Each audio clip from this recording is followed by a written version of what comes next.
നമസ്കാരം. നിങ്ങളൊരു super dialogue കേട്ടിട്ടുണ്ടായിരിക്കും. ഞാൻ ഒരു വാട്ടി சொன்ன രജനീകാന്തിൻ്റെ ഡയലോഗ്, ഞാൻ ഒരു വാട്ടി சொன்ன 100 വാട്ടി சொன்ன മാതിരിയാണ്. ഇപ്പത് അദ്ദേഹം തന്നെ തിരിച്ചു പ്രയോഗിച്ചിരിക്കുകയാണ്. ഞാൻ 100 വാട്ടി சொன்ன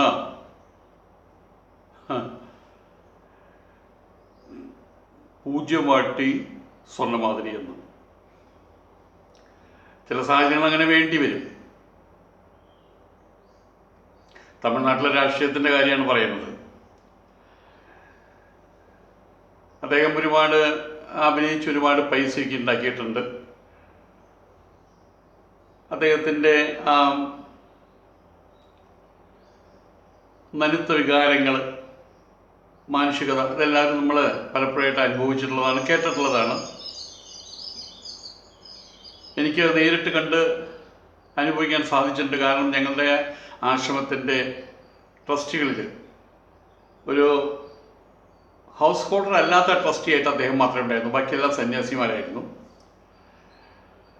അങ്ങനെ നേരിട്ട് എനിക്ക് പരിചയമുണ്ട്. ആർഭാടങ്ങളൊന്നുമില്ലാത്ത, അലങ്കാരങ്ങളില്ലാത്ത ജീവിതമാണ് അദ്ദേഹത്തിൻ്റേത്. വ്യക്തിപരമായിട്ട് അദ്ദേഹത്തിന് ജോലി സംബന്ധമായിട്ടുള്ള ആർഭാടങ്ങളൊക്കെ ആവശ്യമാണല്ലോ. ഇനിയുള്ള കാലഘട്ടത്തിൽ സമൂഹത്തെ കൺമുമ്പിൽ കണ്ട് സമൂഹത്തെ സേവനം നടത്തി, അത് അദ്ദേഹത്തിന് വലിയൊരു ആഗ്രഹമാണ്. പല രൂപത്തിൽ അത് ചെയ്യുന്നുമുണ്ട്. അതിന് വളരെ വ്യാപകമായ രീതിയിൽ ആ സേവന പദ്ധതിയെ പടർത്താൻ വേണ്ടിയിട്ട് അദ്ദേഹം രാഷ്ട്രീയ കക്ഷികളിൽ ഏതിലൊന്ന് ചേർന്ന് പ്രവർത്തിക്കാനുള്ള തീരുമാനമെടുത്തു. രാഷ്ട്രീയ കക്ഷിയൊരെണ്ണം സ്വന്തമായിട്ട് ഉണ്ടാക്കാനുള്ള തീരുമാനമെടുത്തു. ഇതൊക്കെയും കാലകാലങ്ങളായിട്ട് നമ്മൾ കണ്ടുവരുന്നതാണ്. പലപ്പോഴും പല സാഹചര്യങ്ങളിലൂടെയും രാഷ്ട്രീയ പാർട്ടി പ്രഖ്യാപിച്ചു, വേണ്ടെന്ന് വെച്ചു. ഇതിനിടയിൽ രജനീകാന്ത്, അദ്ദേഹത്തിൻ്റെ ജനസമ്മതി വളരെ വലുതാണ് തമിഴ്നാട്ടിൽ. പണ്ടൊക്കെ MGR ഉണ്ടായിരുന്ന പോലെയുള്ള ജനസമ്മതി അദ്ദേഹത്തിനുണ്ട്. ഒരു നടനെന്ന നിലയ്ക്ക്, രാഷ്ട്രീയക്കാരെന്നുള്ള നിലയ്ക്ക് എന്താണെന്ന് അറിയില്ല, ആർക്കും അറിയാൻ കഴിയില്ല. അല്ലെങ്കിൽ രാഷ്ട്രീയക്കാരനായി കഴിഞ്ഞിട്ടില്ല. അതുകൊണ്ട് എന്നാൽ അപ്പോൾ തന്നെ രാഷ്ട്രീയത്തിലേക്ക് ഇറങ്ങാനുള്ള സാധ്യത കണക്കിലെടുത്തുകൊണ്ട് അദ്ദേഹത്തെ വട്ടമിട്ട് പിടിക്കുകയായിരുന്നു BJP-ക്കാർ. കാരണം തമിഴ്നാട്ടിൽ നമ്മൾ ദുര്യോധനഹരികൾ പറഞ്ഞ പോലെ, പാണ്ഡവന്മാരോട് പറഞ്ഞ പോലെ കാലെടുത്ത് കുത്താൻ സ്ഥലം കൊടുക്കില്ല എന്നുള്ള രീതിയിലാണ് അവർ നിൽക്കുന്നത്. കേരളത്തിലും അതന്നെ സ്ഥിതി. ദക്ഷിണേന്ത്യയിൽ മൊത്തം അത് തന്നെയാണ് ഏകദേശം സ്ഥിതി. അപ്പോൾ പിന്നെ നേരിട്ട് കയറി ചെല്ലാൻ കഴിയാതെ വരുമ്പോൾ വേറൊരാളെ തോളത്ത് പിടിച്ച് കയറി ചെല്ലുക, കെയർ ഓഫിൽ, അതേ മാർഗമുള്ളൂ എന്ന് കരുതിയിട്ട് രജനീകാന്തിനെ വട്ടമിട്ട് പിടിക്കാൻ തുടങ്ങിയിട്ട് കാലം അറിയാം. രാഷ്ട്രീയപരമായിട്ടുള്ള ചില കാര്യങ്ങളുടെ സൂചന നൽകി അന്ന് കൊണ്ട് തുടങ്ങിയതാണ് BJP-യുടെ പ്രേമം, രജനീകാന്ത് പ്രേമം. അങ്ങനെ അവസാനം അദ്ദേഹം രാഷ്ട്രീയ കക്ഷി പ്രഖ്യാപിക്കുമെന്ന് ഉറപ്പിച്ചു. നാളെ, അതായത് ജനുവരി 1-ാം തീയതി 2021 ജനുവരി 1-ാം തീയതി പ്രഖ്യാപിക്കും എന്നുവരെ എത്തി കാര്യങ്ങൾ. അങ്ങനെ പ്രഖ്യാപിച്ചു കഴിഞ്ഞാൽ പിന്നാലെ കൂടി നടക്കുന്ന BJP-കാരുമായിട്ടൊരു അലയൻസ് ഉണ്ടാവാനുള്ള സാധ്യത അത് അവരിങ്ങനെ സ്വപ്നം കണ്ട് നടക്കുന്നുണ്ടായിരുന്നു. പക്ഷേ ഒരാൾ കമൻ്റ് എഴുതിയത് ഞാൻ ശ്രദ്ധിച്ചിരുന്നു. അയാൾ പറയുകയാണ്, BJP-ആയിട്ട് കൂട്ടുകൂടിക്കഴിഞ്ഞാൽ, പ്രത്യേകം ദ്രാവിഡ ദേശത്ത് തമിഴ്നാട്ടിൽ BJP-ആയിട്ട് കൂട്ടുകൂടിക്കഴിഞ്ഞാൽ പടയപ്പ പൊടിയപ്പയായിട്ട് മാറുമെന്നാണ് അദ്ദേഹം പറഞ്ഞത്. വളരെ കറക്റ്റാണത്. പടയപ്പയുടെ പൊടി പോലും കാണില്ല, പടയപ്പ പൊടിയപ്പയായിട്ട് മാറും എന്നാണ് പറഞ്ഞത്.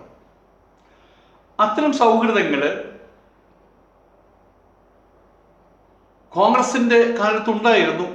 അത് കാമരാജോടുകൂടി അത് അവസാനിച്ചു. പിന്നെ കോൺഗ്രസിന് അവിടെ കാല് കുത്താൻ കഴിഞ്ഞിട്ടില്ല, കാല് കുത്താൻ കഴിയുകയുമില്ല. ഇനിയിപ്പോൾ ഇപ്പോഴത്തെ സ്ഥിതി, എല്ലായിടത്തെയും സ്ഥിതി അതാണല്ലോ. ഇത്തരം സൗഹൃദങ്ങൾ ദ്രാവിഡ ദേശത്ത് ഒരിക്കലും നടക്കില്ല. ഹിന്ദി എന്ന് പറഞ്ഞാൽ തന്നെ മുഖം പൊത്തി അടി കിട്ടുന്ന സ്ഥലമാണ് തമിഴ്നാട്. നമ്മൾക്ക് റെയിൽവേ സ്റ്റേഷനിൽ പോകുമ്പോൾ കാണാം അവിടുത്തെ ലോക്കൽ ലാംഗ്വേജ്. കേരളത്തിലാണെങ്കിൽ മലയാളം, ഇംഗ്ലീഷ്, ഹിന്ദി അങ്ങനെയാണ് എഴുതി വയ്ക്കുക. മധ്യപ്രദേശിലാണെങ്കിലും മധ്യപ്രദേശിലെ ഹിന്ദി, അതുപോലെ തന്നെ ഇംഗ്ലീഷ്, പിന്നെ ഹിന്ദി അങ്ങനെയാണ് എഴുതി വയ്ക്കുക അവിടെ. കർണാടകത്തിലാണോ അങ്ങനെ. പക്ഷെ തമിഴ്നാട്ടിൽ നടപ്പില്ല. തമിഴ്നാട്ടിൽ ഹിന്ദി എഴുതി കഴിഞ്ഞാൽ അപ്പനായിട്ട് ആറെടുത്ത് പൂശും. അതുകൊണ്ട് തന്നെ ഹിന്ദി എഴുതുക എന്നൊരു ചട്ടമുണ്ടല്ലോ. അപ്പോൾ അവർ ഹിന്ദിയിൽ എഴുതിയിട്ട് അതിൻ്റെ മേലെ ചെറുതായിട്ട് നിന്നിട്ട് ആറ് പൂശി വയ്ക്കും. അവർ എഴുതുന്ന ആ കറുത്ത മഷി തന്നെ ഒന്ന് പൂശി വയ്ക്കും. ചിലയിടത്തൊക്കെ ഇങ്ങനെ ഏകദേശം കാണാം. അപ്പോൾ പിന്നെ ദ്രാവിഡക്കാരെ ശ്രദ്ധിക്കാറില്ല. ഇതാണ് അവിടുത്തെ സ്ഥിതി. അവിടേക്കാണ് BJP ഒരു ഇൻഫിൽട്രേഷൻ പ്രോഗ്രാം, നുഴഞ്ഞു കയറ്റത്തിന് ശ്രമിക്കുന്നത് പല രൂപത്തിലും പല ഭാവത്തിലും. പക്ഷേ അവിടെ തലകുത്തി എന്ന് പറഞ്ഞാലും എന്ത് അഭ്യാസം കാണിച്ചാലും അവിടെ വേര് പിടിക്കില്ല. അതാണ് അവിടുത്തെ സത്യം.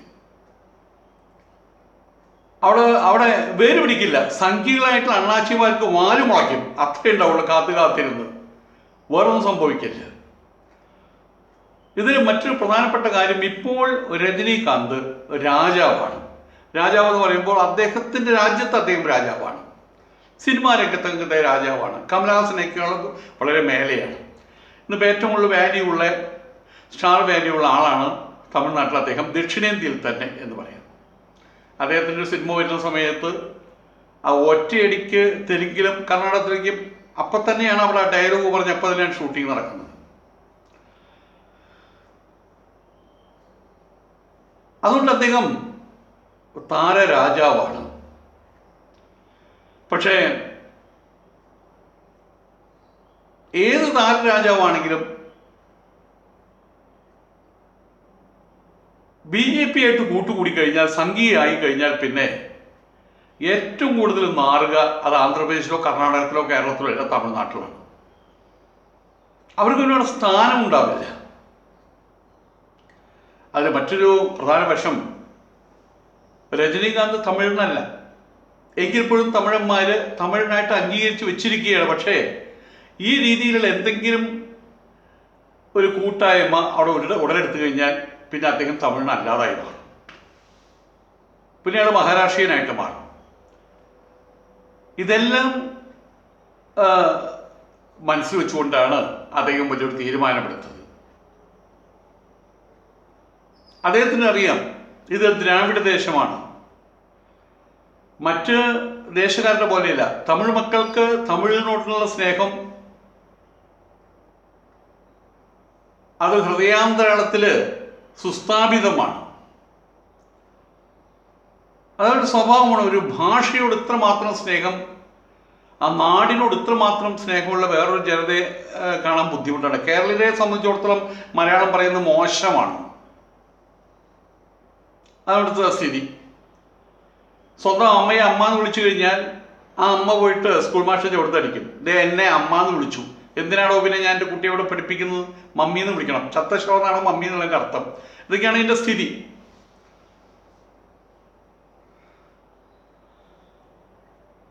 അപ്പം ആയതുകൊണ്ട് തന്നെ ദ്രാവിഡ ദേശത്ത് ഈ ആര്യന്മാരോടൊപ്പം കൂട്ടുകൂടാൻ നിന്നു കഴിഞ്ഞാൽ, ആര്യ സ്വഭാവമുള്ള സവർണ സ്വഭാവമുള്ള BJPക്കാരുടെ കൂട്ടുകൂടാൻ നടന്നു കഴിഞ്ഞാൽ, രജനീകാന്തിന് കാര്യം അറിയാം. ഇതിൻ്റെ പേരിൽ ഒരു വാട്ടി നാറിയാൽ 100 വാട്ടി നാറിയ മാതിരി ആയിരിക്കും അവിടെ. അത് അദ്ദേഹത്തിന് നന്നായിട്ട് അറിയാം. അതിൻ്റെ പേരിൽ അവസാനം ഇനി 2 ദിവസം കൂടിയേ ഉള്ളൂ പ്രഖ്യാപിക്കാൻ, രാഷ്ട്രീയ പാർട്ടി പ്രഖ്യാപിക്കാൻ 2 ദിവസം കൂടിയേ ഉള്ളൂ. അദ്ദേഹത്തിന് മനസ്സിലായി എടുത്ത് ചാടാൻ പോകുന്നത് എവിടേക്കാണെന്ന് അറിയില്ല എന്നുള്ളതാണ് സത്യം. രാഷ്ട്രീയത്തിലേക്ക് എടുത്ത് ചാടിക്കഴിഞ്ഞാൽ എന്താണ് സംഭവിക്കുക എന്നറിയില്ല. പക്ഷെ ഒന്നറിയാം, ഇപ്പോൾ നിൽക്കുന്നിടത്ത് നിന്ന് കഴിഞ്ഞാൽ അദ്ദേഹം രാജാവായി തുടരും. എടുത്ത് ചാടിക്കഴിഞ്ഞാൽ രാജാവ് പ്രജയാവുമോ, അതിന് കുറ്റവാളിയായിട്ട് രാജ്യത്തെ തുറുങ്കിലടയ്ക്കുന്ന രൂപത്തിലുള്ള രീതിയിൽ അത്രയും നികൃഷ്ടനായിട്ട് മാറുമോ ഒന്നും അറിയില്ല. അതുകൊണ്ട് അദ്ദേഹം ഒരു തീരുമാനമെടുത്തു, വേണ്ട അതൊരു തീരുമാനമെടുത്തു. പക്ഷേ ഈ വേണ്ടാന്നുള്ള തീരുമാനം ഒറ്റയടിക്ക് ആൾക്കാരെ അറിയിച്ചു കഴിഞ്ഞാൽ കുറെ ആൾക്കാരെ പുറകിൽ കൂടിയതാണ്.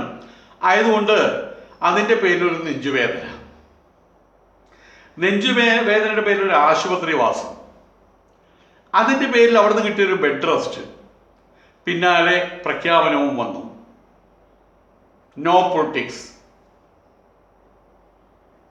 400 വാട്ടി சொன்ன 100 வாட்டி சொன்ன மாதிரி നോ പൊളിറ്റിക്സ്, നോ പൊളിറ്റിക്സ്.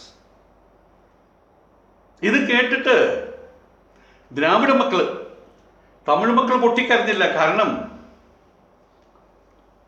അവർക്ക് വേണ്ടത് രജനീകാന്ത് എന്ന സിനിമാ നടനെ അവർക്ക് വേണ്ടത്, രാഷ്ട്രീയക്കാരനെ അല്ല വേണ്ടത്. BJP-യോട് കൂടി അലയൻസ് നടത്തിയിട്ടുള്ള രാഷ്ട്രീയക്കാരനെ അല്ല അവർക്ക് വേണ്ടത്. അങ്ങനെയാണ് രജനീകാന്ത് രാഷ്ട്രീയത്തിലേക്ക് കടന്നു കഴിഞ്ഞാൽ ഇവർ സങ്കടപ്പെടുമായിരുന്നു. അങ്ങനെ ഒരു നടനും നശിച്ചു, രാഷ്ട്രീയ നേതാവ് ഉദയം ചെയ്യാനും പോകുന്നതിലേക്ക് അവർക്ക് നന്നായിട്ടറിയാം. ആയതുകൊണ്ട് തന്നെ ഇത് കേട്ടിട്ട് തമിഴ് മക്കൾക്ക് സന്തോഷമാണ് ഉണ്ടായത്. അതേ സമയത്ത് മാറത്തടി നിലവിളി ഉയർന്നു. അതങ്ങ്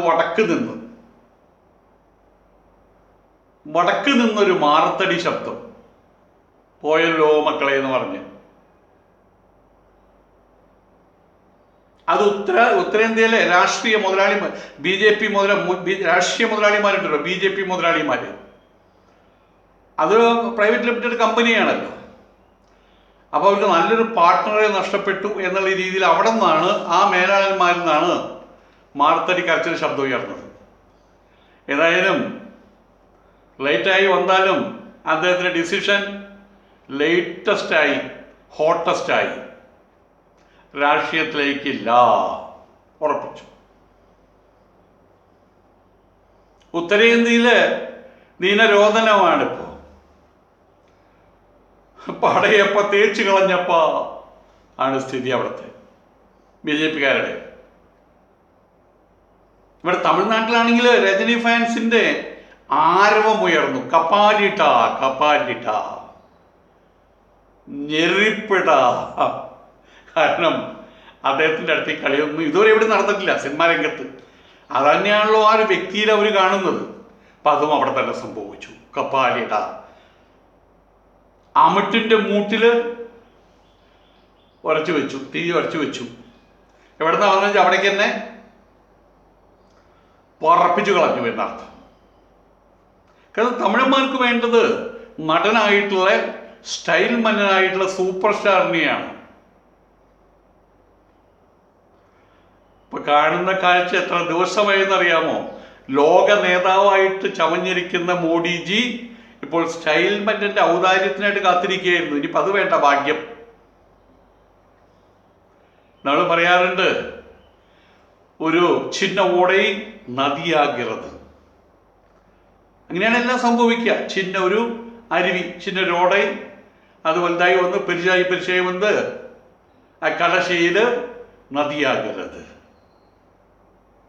പക്ഷെ ഇവിടെ സംഭവിച്ചത് ഒരു പെരിയ നദി വന്ന് ഓടയാകരുത്. അതല്ലേ സത്യം. അതാണ് മോഡിക്ക് സംഭവിച്ചത്. വന്നത് വലിയൊരു നദി പോലെയായിരുന്നു, ഇപ്പോൾ ഓട പോലെയായി.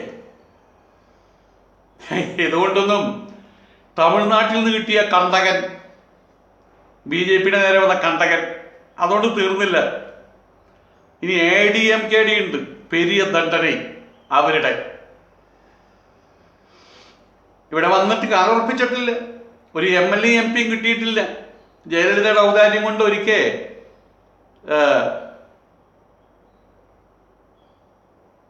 ഇവിടുന്ന് പൊൻ രാധാകൃഷ്ണൻ കന്യാകുമാരിന്ന് ജയിച്ചു, പിന്നെ രണ്ടാം പ്രാവശ്യം ജയിച്ചതുമില്ല. അപ്പോൾ ജയിച്ചിട്ട് അവിടെ ചെയ്തതിൻ്റെ മഹത്വം എല്ലാവർക്കും മനസ്സിലായല്ലോ.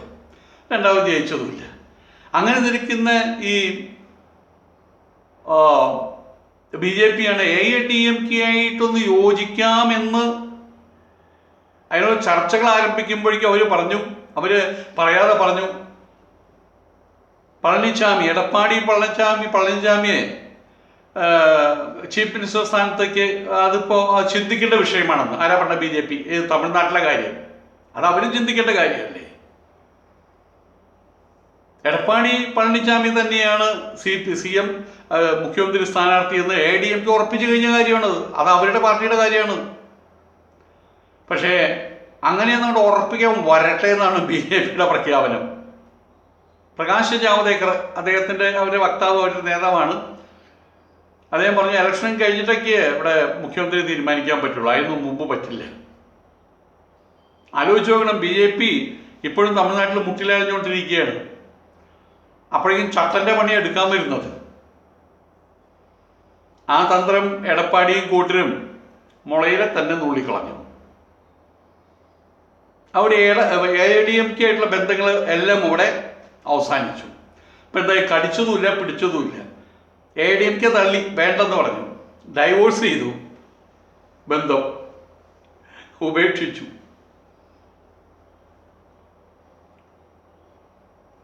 രജനീകാന്ത് ഇനി ഒന്നിലേക്ക് ഇല്ലെന്നും പറഞ്ഞു. അപ്പൊ കക്ഷത്തിരിക്കുന്നതും പോയി, എത്തിപ്പിടിക്കാൻ നോക്കുന്നതും പോയി എന്നർത്ഥം. ഇപ്പൊ ശരിക്കും പറയാന്ന് വെച്ചാൽ BJPയുടെ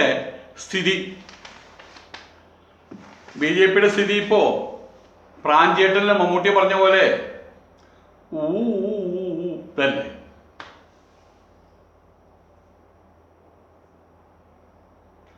രസം എന്താന്ന് വെച്ച് കഴിഞ്ഞാൽ BJPക്കാര് പോസ്റ്ററൊക്കെ അടിച്ചു വെച്ച ശിവകാശിയിൽ MGRന്റെയും ജയലളിതയുടെയും പോസ്റ്റർ വെച്ചിട്ട് എൻ്റെ കീഴെ ഒരു മോഡിയുടെയും ഫോട്ടോ വെച്ചിട്ടുണ്ടായിരിക്കാം. AIADMK പറഞ്ഞു അതൊന്നും സമ്മതിക്കാൻ പറ്റില്ല എന്ന് പറഞ്ഞു. നിങ്ങൾക്ക് ആരാ MGRും ജയലളിതയും, അതൊന്നും വെക്കാൻ പറ്റില്ല എന്ന് പറഞ്ഞു. ഏതായാലും ചുരുക്കി പറഞ്ഞ AIADMK BJPയെ അടിച്ച് പറമ്പൗട്ടാക്കി. അതിന് കേസ് രജനി നന്നായിട്ട് തേച്ചും കൊടുത്തു. നല്ല തേപ്പ്, ക്ലാസിക്കൽ തേപ്പ്, 8ന്റെ പണി. ഇനി ഒറ്റ മാർഗേ ഉള്ളൂ, തമിഴ്നാട്ടിൽ ഒറ്റയ്ക്ക് മത്സരിക്കുക. BJP ഒറ്റയ്ക്ക് മത്സരിക്കുക, അപ്പൊ കിട്ടും ആനമുട്ട. നമസ്കാരം.